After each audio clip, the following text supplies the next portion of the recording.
Baik, terima kasih. Assalamualaikum warahmatullahi wabarakatuh. Salam sejahtera, salam bahagia untuk kita semua. Bertemu kembali bersama kami di webinar series yang akan membahas topik-topik menarik seputaran adaptasi pembelajaran masa pandemi. Di ruang webinar ini sudah hadir dua orang pemateri kita yang cukup luar biasa. Mereka adalah orang-orang yang fokus sebagai pemerhati anak, terutama pendidikan anak usia dini.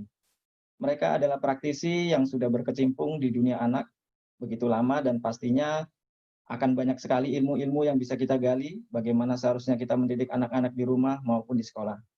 Dalam kesempatan ini, kita akan membahas mengenai cara kita melakukan pendekatan dan mampu memberikan sentuhan dalam bentuk komunikasi pada pikiran bawah sadar anak dan akhirnya kita menjadi orang tua sahabat anak yang diharapkan. Berikut ya, saya akan mensapa satu persatu narasumber kita yang luar biasa. Yang pertama saya akan menyapa narasumber kita yang cukup terkenal dan pasti semua sudah sangat tahu. Beliau adalah Kak Seto. Salam Kak Seto.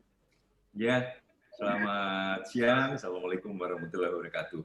Waalaikumsalam warahmatullahi wabarakatuh. Gimana kabarnya Kak Seto? Iya, baik. Alhamdulillah. Terima kasih sudah hadir di webinar kita ini. Bapak Ibu peserta webinar, Kak Seto adalah tokoh pemerhati anak. Keseharian beliau juga seorang penulis, dosen psikolog. Beliau juga aktif di beberapa lembaga pemerhati anak dan juga sebagai Ketua Umum Lembaga Perlindungan Anak Indonesia. Dan banyak lagi kegiatan beliau yang beliau lakukan untuk perlindungan dan pendidikan anak. Lalu yang berikutnya yang juga sangat luar biasa, saya akan sapa narasumber kita yang kedua, yaitu Bunda Lucy. Apa kabar Bunda? Hai, Assalamualaikum warahmatullahi wabarakatuh. Salam sejahtera buat semuanya. Baik, mudah-mudahan Bunda dalam kondisi prima dan super luar biasa ya. Baik, Bunda Lucy ini berasal dari Prahipti, yaitu Perkumpulan Praktisi Hipnosis dan Hipnoterapi Indonesia. Bunda Lucy adalah seorang penulis, psikolog. Beliau juga praktisi hipnoterapi dan menyandang gelar profesi yang cukup banyak sekali. Untuk kesempatan pertama sekali, saya mintakan kepada Bunda Lucy. Oke, selamat siang semuanya. Waktu saya cuma 30 menit, jadi saya mau membagikan apa sih yang bisa kita lakukan dalam masa pandemi ini, khususnya untuk anak usia dini. Saya akan membagikan 3 cara mengaktifkan pikiran bawah sadar anak yang praktis dan gampang banget dipraktekkan. Apalagi saya juga ngalamin yang namanya pandemi, ngajarin anak usia dini pada saat les baca tulis itu seperti apa gitu ya dari jarak jauh. Belum lagi kalau ketemu anak yang super aktif, anak hiperaktif, anak autis, itu ekstra banget khususnya buat orang tua.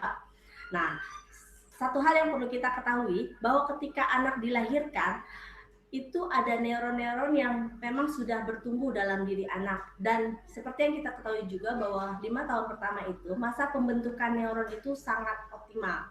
Nah, bagaimana cara membentuk neuron itu optimal adalah dengan cara melakukan stimulasi pastinya gitu ya.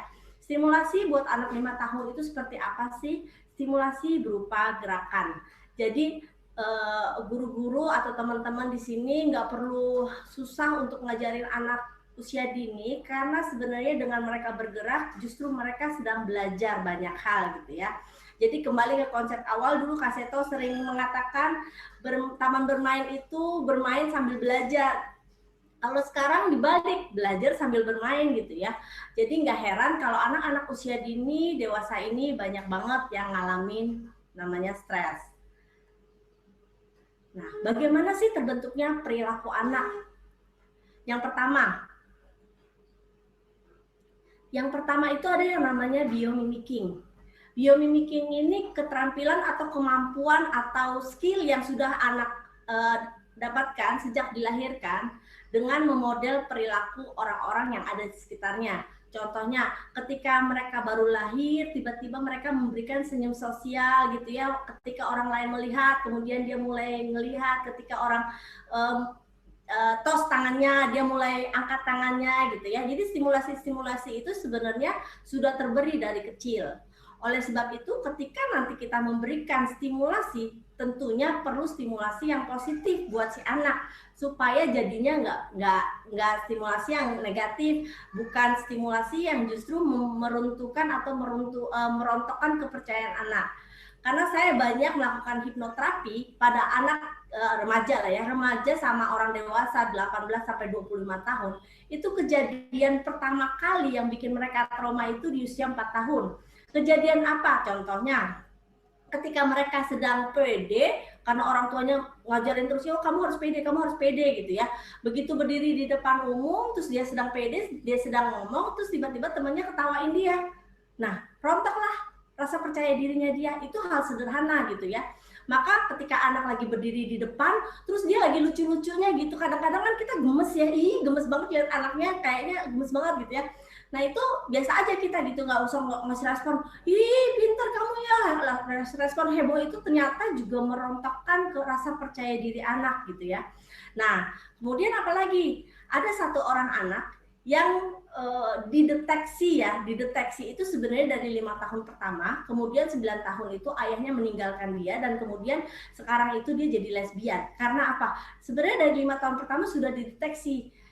Anak ini setiap kali mau pergi sekolah ke TK, dia nggak mau yang namanya pakai rok. Dia maunya roknya itu dijahit tengahnya supaya tampak kayak celana, dan dia baru mau pergi ke sekolah gitu ya. Setelah ditelusurin, ternyata di dalam kandungannya mamanya menginginkan anak laki-laki, sehingga apa? Biomimicking itu terjadi sejak dari dalam kandungan.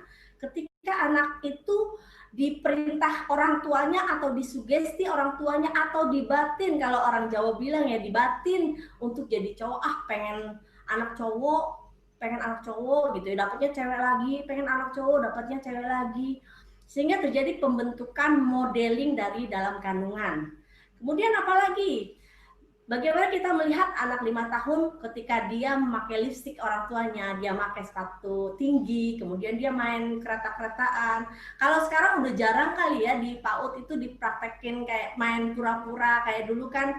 Coba sekarang ambil, apa aja ambil, terus pura-pura jadi telepon-teleponan gitu ya, pisang-pisangan jadi telepon-teleponan, atau barang apa gitu, terus kita pura-pura. Itu sebenarnya membentuk neuromiron di dalam diri anak, supaya ketika kita melakukan contoh modeling apapun sama anak, anak akan mengikuti. Ini yang saya lakukan, nanti saya akan cerita lebih detail lagi tentang yang namanya mirroring. Karena mirroring ini bagus banget untuk anak autis, dan saya sudah praktekin banget gitu ya. Jadi berikan contoh atau modeling atau biomimicking ini yang terbaik buat anak, pada saat di dalam kelas, pada saat juga orang tua, mungkin Anda sebagai orang tua gitu ya di rumah, perhatikan ketika kita melakukan apapun dan dicontoh sama anak, sama bawah sadar anak, itu akan terekam seumur hidupnya. Apalagi yang kedua? Yang kedua itu nggak kalah pentingnya, yaitu implant belief. Apa yang dimaksud dengan implant belief? Implant belief itu adalah sesuatu yang terimplan, sesuatu yang menempel di dalam bawah sadarnya si anak, sehingga ketika sesuatu itu nempel, maka itu akan sulit terlepas. Contoh, ada banyak anak remaja yang merasa kesulitan nyari jodoh gitu ya. Nah ternyata setelah diselidiki, dulu waktu kecil dia terima yang namanya belief dari orang tuanya. Dek, kamu jangan duduk di depan pintu, nanti kamu berat jodoh gitu ya. Atau belief-belief yang ditanamkan yang sebenarnya anak itu nggak tahu kalau itu tuh sebenarnya jadi beliefnya mereka gitu ya. Jadi mereka tidak bisa menjadi pejuang tangguh.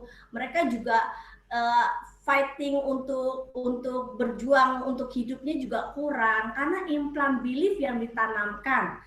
Ini sederhana sekali. Contohnya apa? Dek, Bu, kamu kalau makan jangan lama-lama. Nah itu ya, kalau orang Jawa bilangnya begitu ya. Atau, wah anak saya susah banget makan. Ya udahlah, yang penting 2-3 sendok aja makan, nggak apa-apa deh, yang penting makan gitu ya. Itu implant belief, itu akan nempel banget. Sehingga jangan salah nanti suatu saat si anak ini jadi lama nulisnya. Oh karena ternyata ada implant belief yang ditanam sama orang tuanya di masa lalu bahwa dia kalau nulis tuh lama banget gitu ya, sehingga menjadi yang namanya keyakinan. Ya, keyakinan yang dianggap sebagai sebuah kebenaran itu akan membahayakan anak pada saat nanti dia dewasa nanti. Implant belief ini harus dikikis supaya anak lebih percaya diri. Nggak ada anak yang terlahir negatif, semua anak terlahir itu secara murni, secara bawaan alamnya itu putih, bersih gitu ya. Nah, lingkungan yang memberikan coretan-coretan tertentu.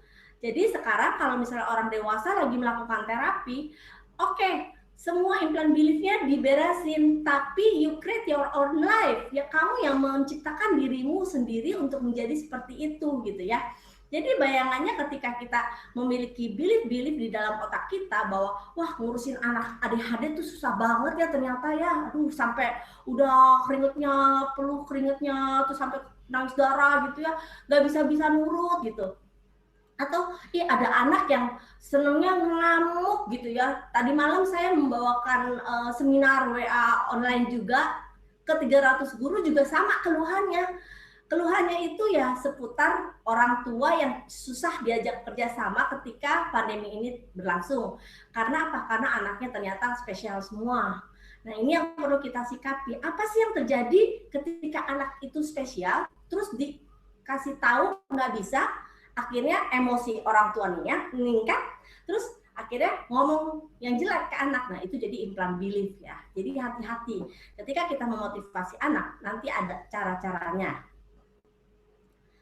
Rekaman bawah sadar ini akan terus-menerus dimiliki si anak sampai nanti suatu saat si anak akan merasa bahwa ini rekaman ini ternyata bukan punya dia, ternyata punya orang lain, ternyata dititipkan atau diwariskan dari neneknya, dari orang tuanya yang selalu menganggap dia selalu salah, adiknya selalu benar, dia selalu salah karena dia sebagai orang yang lebih kuat dibanding teman-temannya yang sering nangis di dalam kelas gitu ya. Nah, hal-hal ini yang perlu kita sikapi supaya ketika nanti anak belajar, state of mind-nya itu dapat banget. Mereka tuh belajarnya seneng banget gitu ya. Mereka belajarnya tuh nggak ada rasa apapun yang membelenggu mereka, freedom gitu ya. Ketika mereka freedom, dimasukin perintah apapun pasti masuk gitu. Karena saya nanganin yang anak-anak, heran ya, kalau sama Bunda Lucy nurut, sama mamanya nggak nurut. Bukan sama mamanya nggak nurut, tapi mamanya belum tahu caranya untuk membuat si anak itu nurut dan memanipulasi bawah sadarnya. Gitu. Nah, sebenarnya hipnosis itu apa sih? Hipnosis itu adalah suatu metode komunikasi untuk mendidik dan mengasuh anak yang menggunakan dasar pemahaman mekanisme pikiran. Ya, jadi ini yang digarisbawahi adalah bahwa hipnosis itu adalah bentuk komunikasi, bukan tidur terus langsung jadi anaknya gitu ya. Karena beberapa peserta saya kan, kalau saya nanya, menurut Anda hipnosis apa? Hipnosis itu membuat orang nggak sadar katanya. Hipnosis itu tuh orang tidur, terus udah gitu orang langsung bergerak sesuai dengan perintah gitu. Bahkan kemarin saya menjadi saksi ahli di pengadilan karena masalah perceraian dan KDRT. Itu hakimnya saya tahu dia menjebak saya. Hipnosis itu kalau orang lagi dipukul terus udah gitu nurut ya, wah ini kayaknya menjebak saya gitu ya. Kalau saya jawab iya berarti kan saya seolah-olah kayak menghipnosis klien saya untuk dia jadi pribadi yang lemah gitu ya. Nah, jadi hipnosis itu adalah metode komunikasi. Sekali lagi, metode komunikasi. Oleh sebab itu, guru PAUD itu perlu yang namanya bisa ngomong, perlu yang namanya bisa komunikasi sama anak dalam hal mendidik dan mengasuh anak.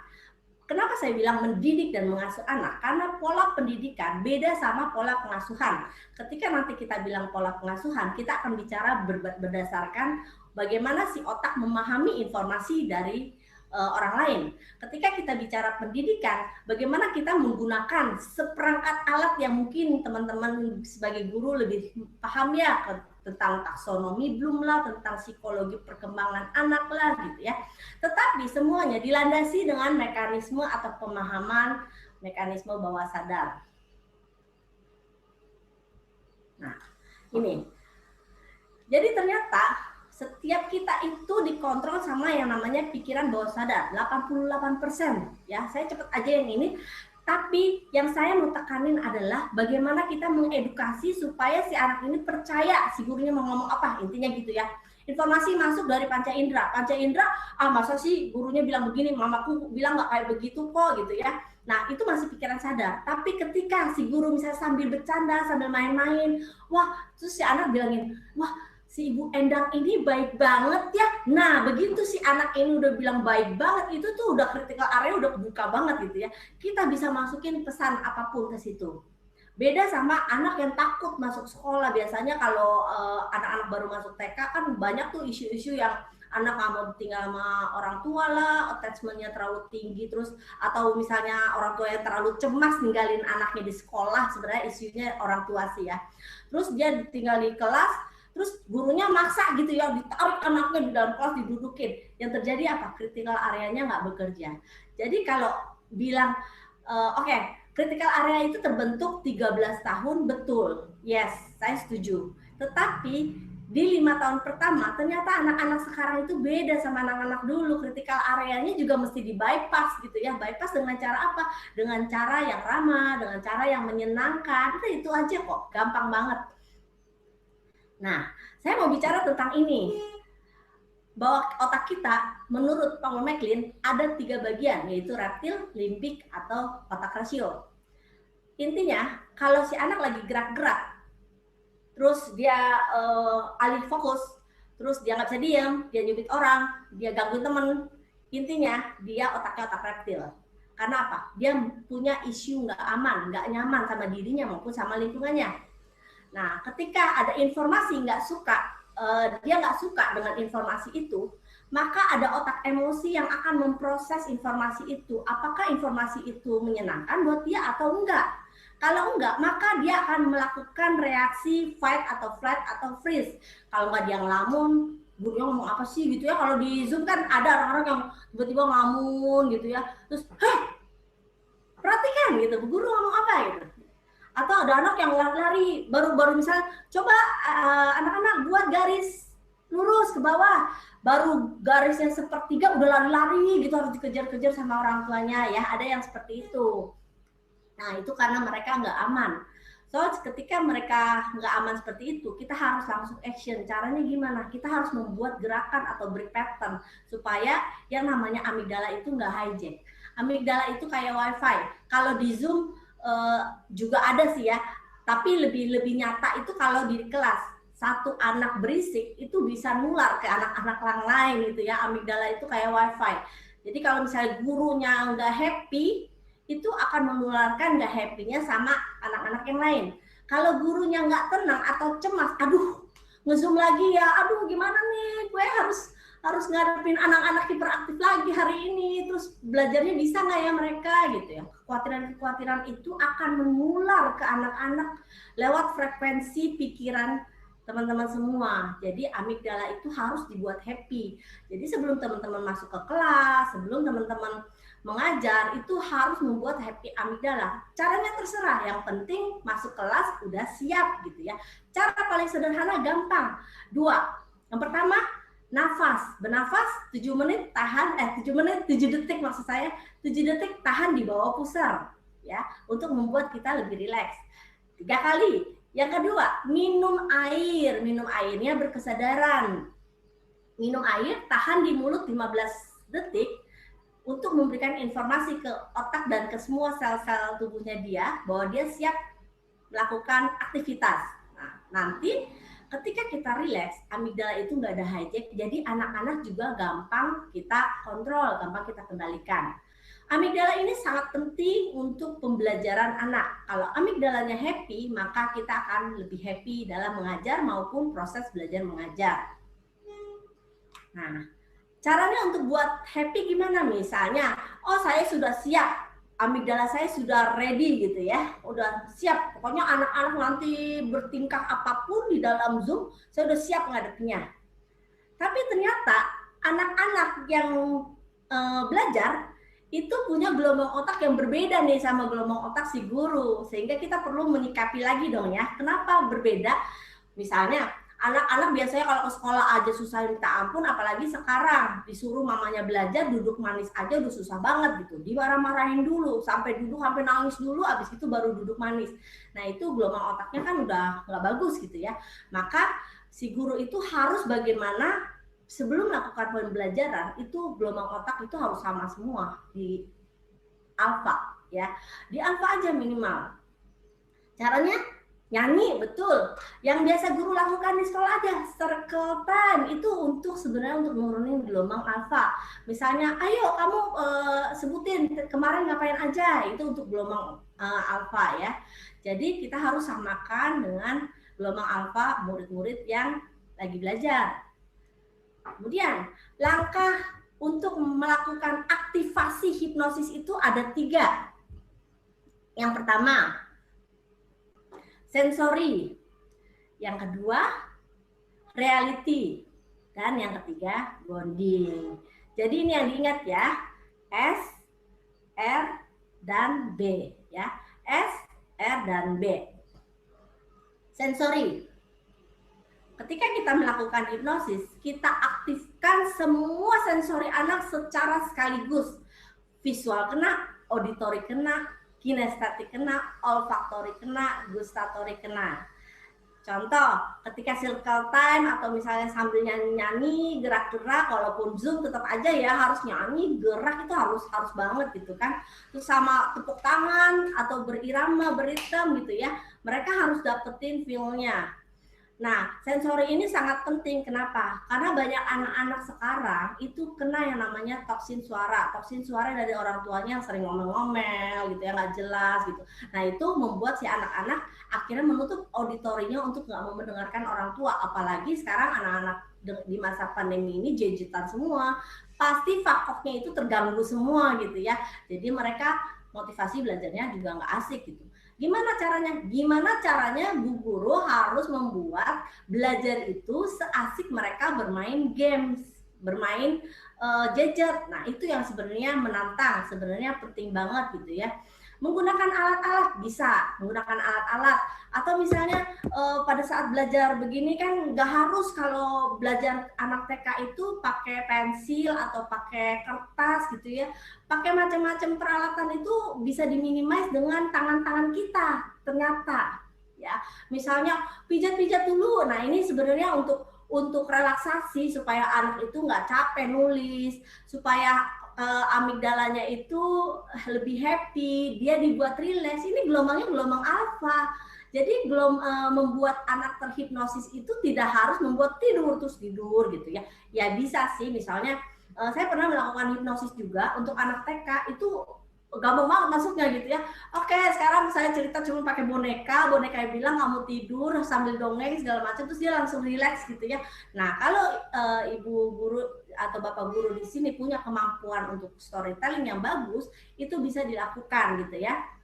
Atau bahkan ketika si anak lagi mencoba makan garam gitu ya, garam sedikit aja sejumput gitu. Oke, rasakan gimana rasa garam di mulut kamu. Nah, itu sebenarnya udah masuk banget gitu. Jadi semuanya harus dilakukan. Atau kalau misalnya punya bola atau misalnya punya sikat kayak begini gitu ya, disikat gitu. Ini bukan sikat baju ya, Ibu Guru, Bapak Guru. Saya suka menstimulasi sensori anak-anak spesial needs itu pakai sikat ini. Ini bukan sikat baju, jadi nggak mungkin membuat lecet, tapi untuk membuat supaya si kinestetiknya rileks. Kenapa ini penting?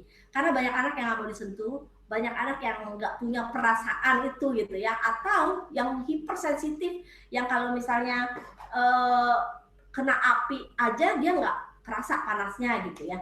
Jadi faktor ini menjadi bagian yang sangat utama. Sensori anak aktifkan ketika kita mau melakukan hipnosis anak. Maka si anak itu gampang banget untuk diajar melakukan apapun gitu. Nah, yang kedua, aktivasi realitas. Aktivasi realitas apa? Dengan cara kita mengaktifkan lingkungan yang menunjang anak untuk belajar. Jangan lingkungan yang disterilisasi. Tolong orang tua atau guru-guru jangan hindari lingkungan yang disterilisasi. Artinya anak dijauhkan dari realitas. Contohnya, jangan di situ, itu nanti serem, gelap ya. Saya pernah nanganin anak yang trauma ke sekolah karena takut setan, karena gurunya ngelihat dia hiperaktif banget, manjat-manjat jendela gitu. Terus, jangan di sana, itu banyak setannya gitu ya. Nah, jangan sterilisasi, karena ketika kita mengatakan jangan terlalu banyak, itu akan membuat anak jauh dari realitas ya. Karena kalau terapi anak spesial need ada yang istilahnya jangan, nah itu benar karena beda fungsi gitu ya. Kalau untuk anak normal terlalu menggunakan terlalu banyak jangan, itu akan membuat si otak itu berpikir bahwa dia nggak asik begini, dia nggak asik begitu ya, karena otak selalu menangkap dalam bentuk gambar. Jadi ingat ya, kalau saya bilang saat ini, tolong Anda jangan pernah membayangkan gajah berwarna merah ya, jangan pernah membayangkan gajah berwarna merah karena itu bahaya buat Anda. Nah, maka yang tergambar di pikiran kita adalah gajah yang berwarna merah gitu ya. Oke, yang kedua, lakukan yang namanya imunisasi, dekatkan anak sama realitas, diberikan pemahaman, diberikan konsekuensinya apa sih kalau saya nggak boleh melakukan ini, nggak boleh melakukan itu. Nah, tentunya imunisasi ini juga ada caranya. Kita harus menggunakan rambu sugesti, yaitu PARE. Ingat ya, PARE ini harus dipakai di dalam kelas ketika kita ngajar sama anak-anak kita. Yang pertama itu kasih sugestinya yang positif. Positif itu jangan, hindari penggunaan kata jangan. Dek, nanti kalau kamu udah bisa makannya bagus, kita pergi ke tempat ini ya dek gitu. Jadi itu boleh ya, itu positif. Tapi misalnya, dek, kamu kalau malam tuh jangan suka ngompol, kan mbak nyucinya kan jadi susah, setiap hari harus nyuci gitu ya, jangan. Nah, penggunaan kata-kata harus positif. Jangan, akan, walaupun gitu ya, tetapi yang berkebalikan ya. Jadi penggunaan itu harus positif, misalnya di dalam kelas. Oke anak-anak, sekarang kita bermain pasir gitu ya, bukan kita akan bermain pasir, akan itu juga negatif. Kita bermain pasir. Oke, sekarang semua ambil pasirnya ya gitu. Nah, anak-anak sekarang trauma sama yang namanya kata belajar. Jadi kita harus menggunakan kata yang lebih positif daripada untuk menggantikan kata belajar. Kemudian yang kedua, aktif. Aktifkan lingkungan kita juga secara positif. Jadi misalnya kalau ada yang berantem, kita jangan nyalahin yang selalu yang bikin masalah atau misalnya yang terlihat lemah, yang nangis gitu ya. Tapi kita harus aktif, kita harus lihat siapa sih sebenarnya anak-anak ini yang sebenarnya posisinya kayak apa sih gitu ya. Nah, kalau di dalam pembelajaran online, kita harus aktif mengajak anak-anak bergerak, aktif ngajak anak-anak untuk berpikir, aktif ngajak anak-anak untuk berimajinasi. Nah, 5 tahun pertama itu bagus banget untuk berimajinasi ya, dan mengajak anak untuk mengambil keputusan. Supaya apa? Supaya mereka belajar dari kecil menjadi pemimpin bagi dirinya sendiri. Nah, kemudian repetisi. Ingat, anak 5 tahun itu harus selalu informasi diulang-ulang terus, diulang-ulang gitu ya. Jadi kalau hari ini angka 1 dia lupa, temukan cara yang lebih asik besok untuk menjelaskan angka 1. Misalnya 1 itu tongkat gitu. Oke, saya mau mengajak teman-teman semua untuk menghafal angka 17871 gitu ya. Saya akan menggunakan cerita.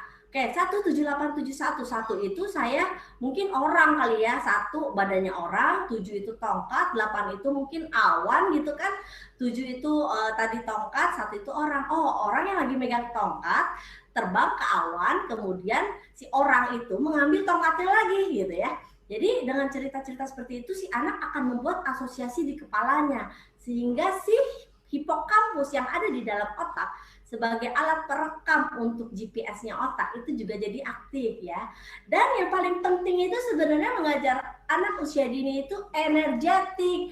Jadi kalau nggak energetik, gurunya lesu, gurunya letoy, gimana anak mau belajar? Apalagi sekarang daring, semua pembelajaran jarak jauh. Gurunya aja ngajarin letoy-letoy gitu. Oke ya. Ada anak-anak sekarang ambil pensilnya, ambil kertasnya, sekarang kita gambar orang ya gitu. Ayo sekarang tiruin ibu guru gambar orang gitu ya. Saya banyak banget nemuin guru PAUD yang modelnya kayak begitu gitu. Saya tanyain kan, Bu, Ibu kenapa jadi guru PAUD? Ya soalnya saya lama tinggal di komplek itu, diajakin ya udah saya ikut aja gitu ya. Jadi dia nggak punya skill untuk bagaimana melumpuhkan pikiran bawah sadarnya si anak-anak usia dini. Nah, hal yang harus diperhatikan ini juga. situasi sugesti ya. Anak-anak pada saat single fokus, pada saat larut dalam bermain, bercanda atau mengobrol, menjelang tidur, bangun tidur, atau misalnya pada saat dia takut, nah itu tuh situasi sugestif banget. Jadi manfaatkan waktu-waktu di mana anak lagi bermain untuk melakukan sugesti sama si anak gitu ya. Sugestinya dalam bentuk ya tadi, pare itu perlu untuk mensugesti anak. Yang terakhir, aktifkan bonding. Jangan lupa, bonding itu dengan cara adalah matching dan mirror. Jadi ini yang saya lakukan ke anak-anak special need. Kalau dia lagi garuk-garuk kepala, ya saya garuk-garuk kepala. Kalau dia lagi hidung ini, ya saya gini. Kalau dia lagi flapping gitu ya, saya juga ikutan flapping gitu. Gak lama dia akan mengikuti, karena apa? Kita masuk dalam dunianya. Intinya, membangun bonding adalah membuat anak aman, nyaman dengan dunianya, dan membuat anak itu merasa bahwa kita adalah temannya dia, melebihi mamanya yang sering ngomelin dia gitu ya. Kita adalah orang yang dekat dengan dia, kita adalah orang yang sangat akrab dengan dia dan sama dengan dia. Karena prinsipnya anak atau orang akan lebih menyukai dengan orang-orang yang sama dengan dirinya. Ya. Sekian presentasi saya, terima kasih. Saya dengan Bunda Lucy, selamat siang. Semoga materi ini membantu teman-teman untuk berjuang di masa pandemi ini, mendidik dan mengasuh anak-anak dengan mekanisme pikiran bawah sadar. Terima kasih. Assalamualaikum warahmatullahi wabarakatuh. Salam sejahtera buat semuanya.